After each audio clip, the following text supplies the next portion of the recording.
आइए जानते हैं बिहार की 50 से भी ज्यादा बड़ी खबरें सिर्फ 15 मिनट में। आज के इस वीडियो में हम आपको बताएंगे बारिश से लेकर सरकार के अहम फैसलों तक की बड़ी खबरें और वोट से जुड़ी जरूरी जानकारी।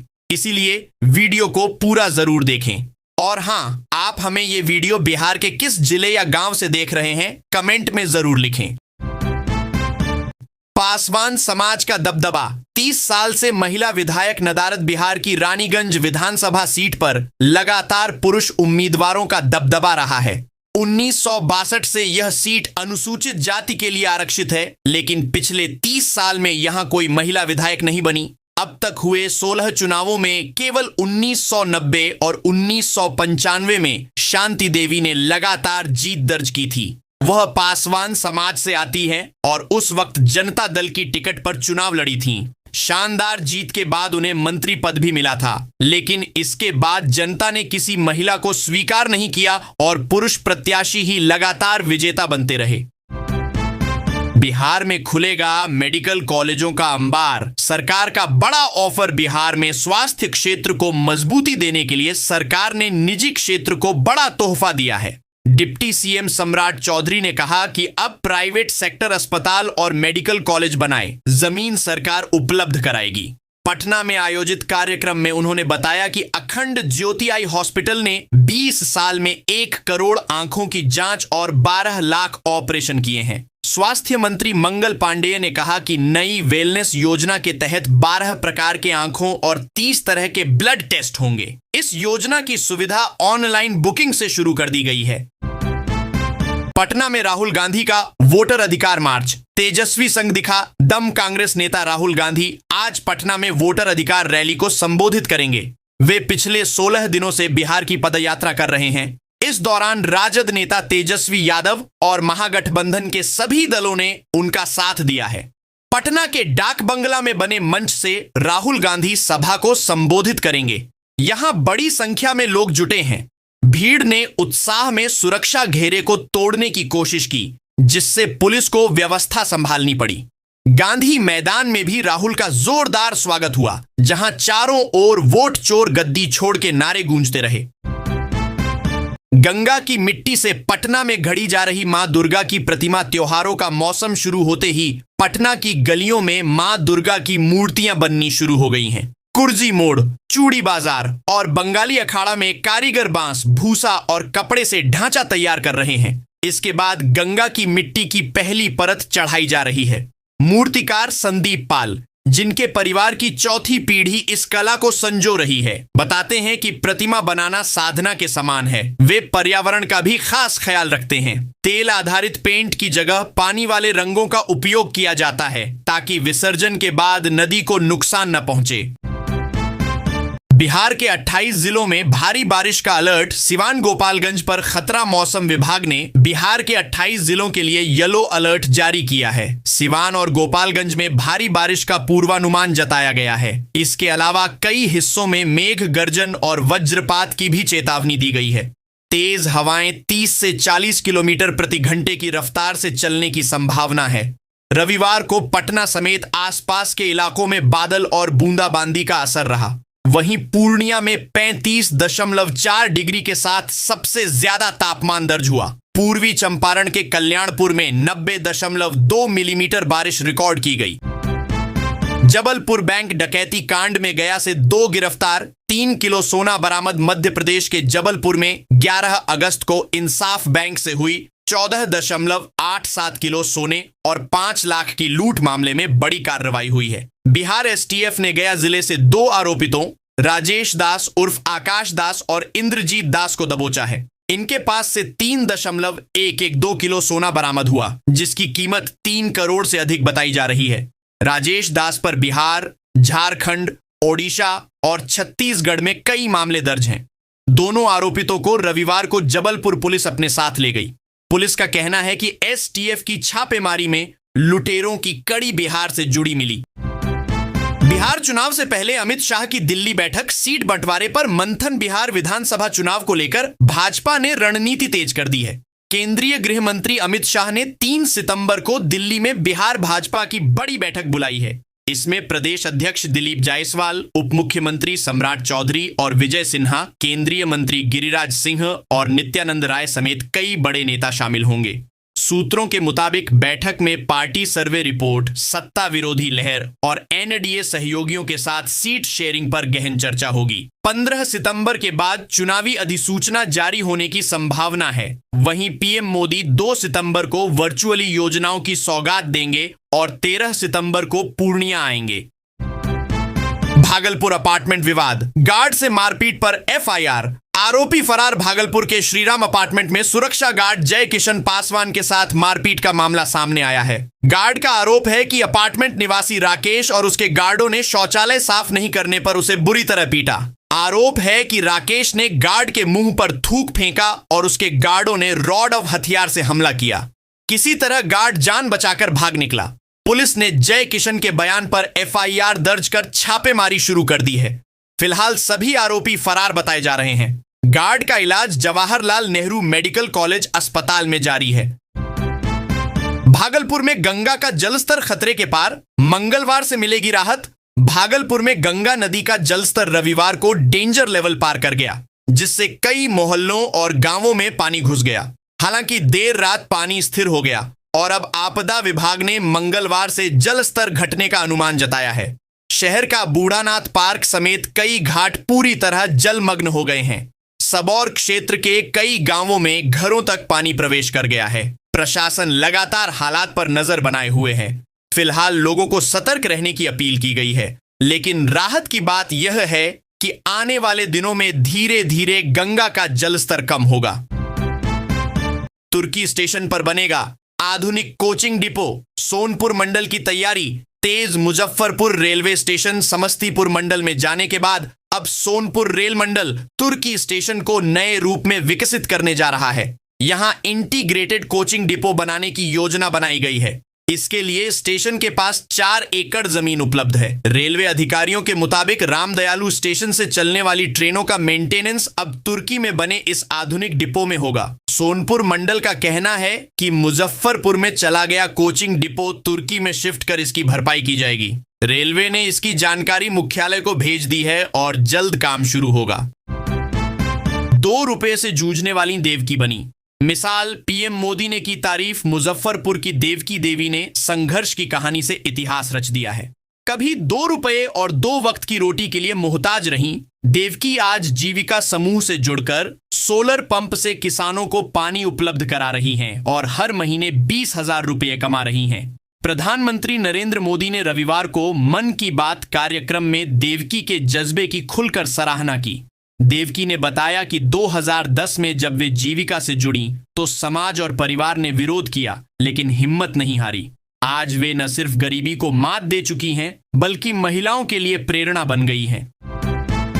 पितृपक्ष से पहले गया में बिजली संकट, कटौती से बढ़ी परेशानी। पितृपक्ष मेले से पहले गया शहर में बिजली संकट ने लोगों की चिंता बढ़ा दी है। पिछले 2 हफ्तों से सुबह से शाम तक घंटों बिजली कटौती हो रही है। विभाग का कहना है कि यह मेंटेनेंस वर्क के लिए की जा रही है ताकि मेले में निर्बाध बिजली मिल सके, लेकिन हकीकत यह है कि काम अधूरा छोड़कर कटौती लंबी की जा रही है। नतीजतन घर से लेकर व्यवसाय तक प्रभावित हो रहे हैं। पानी की सप्लाई, दुकानों के फ्रिज और अस्पतालों में भी दिक्कतें बढ़ गई हैं। लोगों का कहना है कि यदि यही हाल रहा तो लाखों तीर्थयात्रियों को पितृपक्ष में भारी असुविधा होगी। सड़क निर्माण पर सियासी विवाद, विधायक पर जबरन जमीन लेने का आरोप। बिहार के जहानाबाद जिले के डेरा गांव में सड़क निर्माण को लेकर राजनीति गर्मा गई है। स्थानीय विधायक शंभुनाथ सिंह यादव पर ग्रामीण भूस्वामियों ने गंभीर आरोप लगाया है। आरोप है कि विधायक उनकी सहमति के बिना ही निजी जमीन पर जबरन मिट्टी डलवाकर सड़क बनवा रहे हैं। विजय कुमार यादव और विजय शंकर यादव ने अनुमंडल पदाधिकारी को पत्र देकर 17 से 18 कट्ठा जमीन का हवाला दिया, जिस पर वे खेती करते हैं। ग्रामीणों का कहना है कि विधायक पद का दुरुपयोग कर दबाव बना रहे हैं। चुनावी मौसम में इस विवाद ने नया राजनीतिक रंग ले लिया है। भोजपुर के बिहिया में इलेक्ट्रॉनिक दुकान में आग, लाखों का नुकसान। भोजपुर जिले के बिहिया नगर स्थित राजा बाजार में रविवार देर रात एक इलेक्ट्रॉनिक दुकान में आग लगने से अफरा तफरी मच गई। शॉर्ट सर्किट से लगी आग ने देखते ही देखते पूरी दुकान को चपेट में ले लिया। दुकान पिंटू कुमार की थी, जिसमें रखा सामान पूरी तरह जल गया।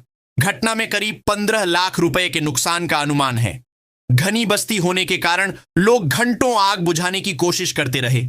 अग्निशमन की गाड़ियां पहुंची, लेकिन शटर बंद होने से देर लगी। बड़ी मशक्कत के बाद रात 1 बजे आग पर काबू पाया जा सका। गली में अफरा तफरी का माहौल रहा। भोजपुर में बदमाशों का हमला, पिता पुत्र घायल। पुलिस जांच में जुटी। भोजपुर जिले के बहोरनपुर थाना क्षेत्र में सोमवार को बदमाशों ने एक पिता पुत्र पर हमला कर दिया। बाइक सवार हमलावरों ने युवक पर फायरिंग की, जबकि उसके पिता को गंभीर चोटें आईं। दोनों को इलाज के लिए आरा के निजी अस्पताल में भर्ती कराया गया है। घटना के बाद ग्रामीणों की मदद से 2 संदिग्ध पकड़े गए, जिनसे पुलिस पूछताछ कर रही है। बताया जा रहा है कि मामला पुरानी रंजिश से जुड़ा हो सकता है। घायल युवक पूर्व में एक आपराधिक मामले में जेल जा चुका था और हाल ही में जमानत पर बाहर आया था। पुलिस पूरे मामले की जांच कर रही है। दरभंगा को जाम से मिलेगी राहत, बनेगा 13 किलोमीटर एलिवेटेड कॉरिडोर। दरभंगा में जल्द ही जाम से निजात मिलने वाली है। बीएसआरडीपी विभाग की ओर से 13 किलोमीटर लंबे एलिवेटेड कॉरिडोर का निर्माण शुरू किया जाएगा। इसकी अनुमानित लागत 1300 करोड़ रुपए है और टेंडर गाबर कंस्ट्रक्शन को दिया गया है। एकमी, लोहिया चौक, टावर चौक, कर्पूरी चौक, दोनार चौक से होते हुए यह कॉरिडोर बेला मोड़ तक बनाया जाएगा। विभाग का लक्ष्य इसे 2 साल में तैयार करने का है। शहर में बेला मोड़, पंडासराय और दिल्ली मोड़ पर ओवरब्रिज का काम भी तेजी से चल रहा है। पुल निगम के अनुसार दिसंबर तक सड़क डायवर्सन का काम पूरा होगा। प्रोजेक्ट पूरा होने पर दरभंगा को जाम से बड़ी राहत मिलेगी। महिला रोजगार योजना से आत्मनिर्भर होंगी ग्रामीण महिलाएं। बिहार सरकार की महत्वाकांक्षी मुख्यमंत्री महिला रोजगार योजना ग्रामीण महिलाओं के लिए नई उम्मीद बनकर आई है। योजना के तहत पहली किस्त में 10,000 रुपए सीधे बैंक खाते में दिए जाएंगे, जबकि 6 माह बाद रोजगार का मूल्यांकन कर 2 लाख रुपए तक की अतिरिक्त सहायता मिलेगी। सितंबर से राशि का हस्तांतरण शुरू होगा। सरकार हाट बाजार और विपणन केंद्र भी विकसित करेगी ताकि महिलाओं को स्थायी बाजार मिल सके। विशेषज्ञ मानते हैं कि इस पहल से महिलाओं की आर्थिक स्थिति मजबूत होगी, पलायन की समस्या कम होगी और ग्रामीण अर्थव्यवस्था को मजबूती मिलेगी। गोपालगंज में केला पपीता की खेती से किसानों की खुशहाली। गोपालगंज जिले में पपीता और केला की खेती ने किसानों की किस्मत बदल दी है। पंचदेवरी प्रखंड के कुइसा खुर्द और आसपास के गांवों में करीब 70 से 10 साल पहले किसान रामाशंकर पंडित ने इसकी शुरुआत की थी, जो अब इलाके में खुशहाली का रास्ता दिखा रही है। आज खेतों में लहलहाती फसल देखकर किसान उत्साहित हैं। फल व्यवसायी सीधे गांव आकर खरीदारी कर रहे हैं, जिससे किसानों को खेत पर ही अच्छी कीमत मिल रही है। चुकंदर जैसी अन्य फसलों में भी रुझान बढ़ा है। फलों की खेती से आय बढ़ने के साथ ही किसानों का जीवन स्तर सुधर रहा है और पलायन की मजबूरी भी कम हो रही है। गंगा और बूढ़ी गंडक में उफान से बड़ी चिंता। गंगा और बूढ़ी गंडक नदियों में उफान लगातार जारी है, जिससे बाढ़ प्रभावित क्षेत्रों में संकट गहराता जा रहा है। कोसी और बागमती का जलस्तर घटा है, लेकिन गंगा अभी खतरे के निशान से 1 मीटर 31 सेंटीमीटर ऊपर बह रही है। खगड़िया के खाराधार जलद्वार पर 12 घंटे में जलस्तर 6 सेंटीमीटर बढ़ा है। बाढ़ प्रवण इलाकों में नावें चल रही हैं और हजारों लोग प्रभावित हैं। प्रशासन लगातार तटबंधों और बांधों की निगरानी कर रहा है ताकि किसी तरह की बड़ी समस्या न हो। विभाग ने हालात पर कड़ी नजर रखने के निर्देश दिए हैं। फिलहाल गंगा और बूढ़ी गंडक का बढ़ता जलस्तर लोगों की परेशानी बढ़ा रहा है। खगड़िया होकर गुजरने वाली कई ट्रेनों का रूट बदला। गोरखपुर में नॉन इंटरलॉकिंग कार्य की वजह से 30 ट्रेनों का मार्ग परिवर्तित किया गया है, जिनमें खगड़िया होकर चलने वाली कई ट्रेनें भी शामिल हैं। कटिहार अमृतसर एक्सप्रेस अब छपरा, औंढिहार, वाराणसी, प्रयागराज होकर चलाई जाएगी और गोरखपुर, गोंडा जैसे कई स्टेशनों पर नहीं रुकेगी। इसी तरह अमृतसर कटिहार, अमृतसर सहरसा और गुवाहाटी जम्मूतवी एक्सप्रेस का भी रूट बदला गया है। बदलाव 20 से 26 सितंबर तक लागू रहेंगे। रेलवे ने यात्रियों को सलाह दी है कि वे यात्रा से पहले ट्रेन का नया शेड्यूल और मार्ग अवश्य देख लें। रूट परिवर्तन से कई यात्रियों को असुविधा हो सकती है, लेकिन कार्य पूरा होने के बाद ट्रेनों का संचालन और सुरक्षित तथा बेहतर होगा। महागठबंधन के गढ़ किशनगंज में एनडीए की बड़ी तैयारी। बिहार का किशनगंज जिला मुस्लिम बहुल इलाका और महागठबंधन का गढ़ माना जाता है।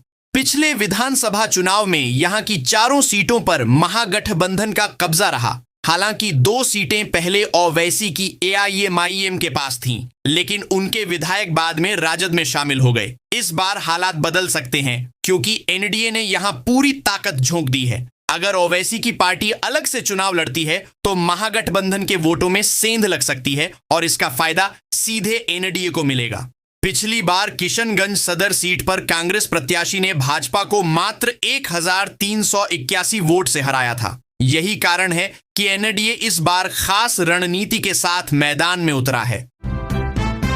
लापता युवक के लिए सड़क जाम, पुलिस पर लापरवाही का आरोप। भागलपुर के कबैया थाना क्षेत्र में 25 अगस्त से लापता युवक सिकंदर कुमार की तलाश न होने पर लोग सड़क पर उतर आए। नाराज परिजन और मोहल्लेवासी नया बाजार पचना रोड पर जाम लगाकर टायर जलाकर प्रदर्शन कर रहे थे। प्रदर्शनकारियों ने पुलिस पर लापरवाही का आरोप लगाया और चेतावनी दी कि यदि शीघ्र कार्रवाई नहीं हुई तो आंदोलन और तेज होगा। परिजनों का कहना है कि 26 अगस्त को थाने में लिखित शिकायत दी गई थी, लेकिन अब तक कोई ठोस कदम नहीं उठाया गया। सड़क जाम और प्रदर्शन के कारण राहगीरों और वाहनों को भारी परेशानी का सामना करना पड़ा। नवादा में 13 करोड़ की सड़क मात्र 2.5 साल में जर्जर। प्रधानमंत्री ग्राम सड़क योजना के तहत अकबरपुर गोविंदपुर सड़क का निर्माण करीब 13 करोड़ रुपए की लागत से हुआ था।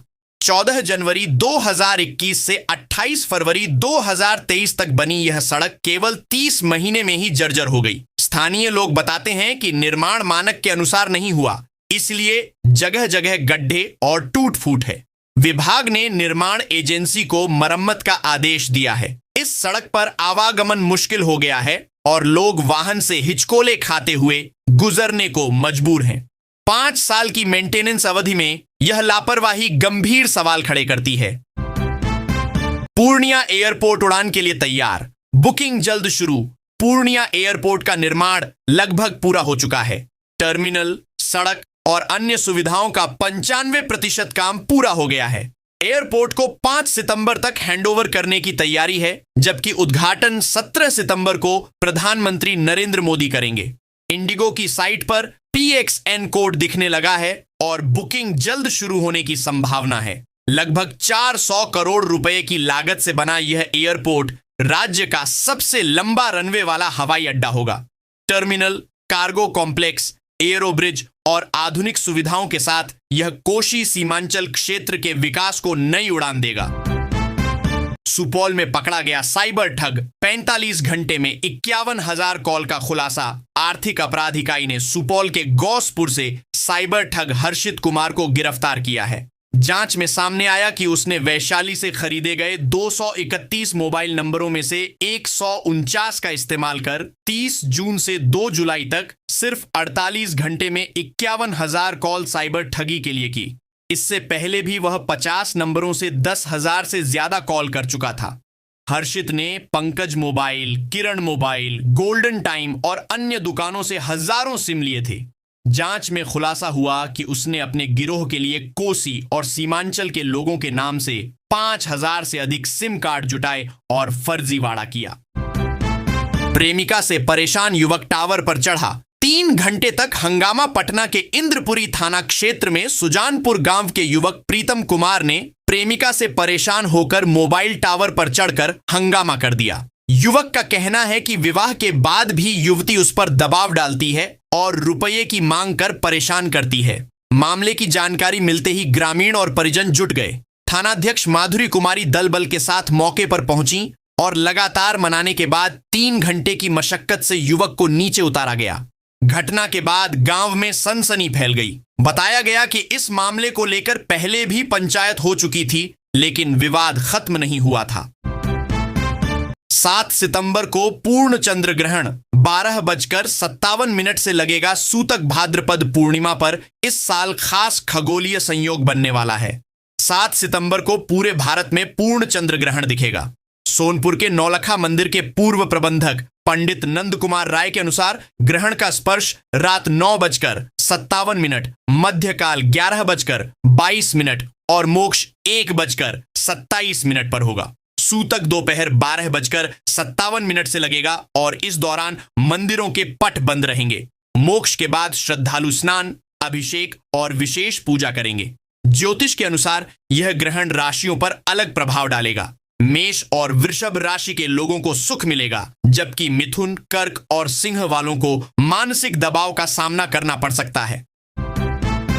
48 घंटे में खाते में जाएगी जननी बाल सुरक्षा योजना की राशि। बिहार सरकार ने जननी बाल सुरक्षा योजना को और मजबूत बना दिया है। अब प्रसव के 48 घंटे के भीतर ही प्रोत्साहन राशि सीधे डीबीटी के जरिए लाभार्थियों के खाते में भेजी जाएगी। ग्रामीण क्षेत्रों में प्रसव कराने वाली महिलाओं को 1,400 रुपए और शहरी क्षेत्रों की महिलाओं को 1,000 रुपये का लाभ मिलेगा। पहले इस राशि के आने में कई दिन या सप्ताह लग जाते थे, लेकिन अब डिजिटल भुगतान से प्रक्रिया तेज और पारदर्शी हो गई है। राशि सीधे खाते में आने से बिचौलियों की भूमिका खत्म हुई है।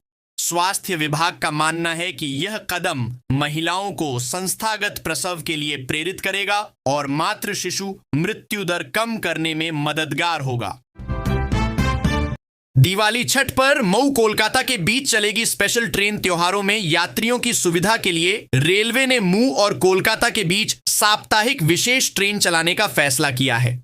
गाड़ी संख्या 05064 मऊ से 24 सितंबर से 12 नवंबर तक हर बुधवार को दोपहर 1:30 चलेगी और अगले दिन सुबह 8 बजे कोलकाता पहुंचेगी। वहीं गाड़ी संख्या 05063 कोलकाता से 25 सितंबर से 13 नवंबर तक हर गुरुवार को दोपहर 1:20 पर चलेगी और अगले दिन सुबह 7:45 पर मऊ पहुंचेगी। यह ट्रेन 8 फेरों के लिए चलेगी और रास्ते में सिवान, छपरा, हाजीपुर, बरौनी, झांझा, जसीडीह, आसनसोल और बर्धमान समेत कई प्रमुख स्टेशनों पर रुकेगी। इससे त्योहारों में यात्रियों को बड़ी राहत मिलेगी।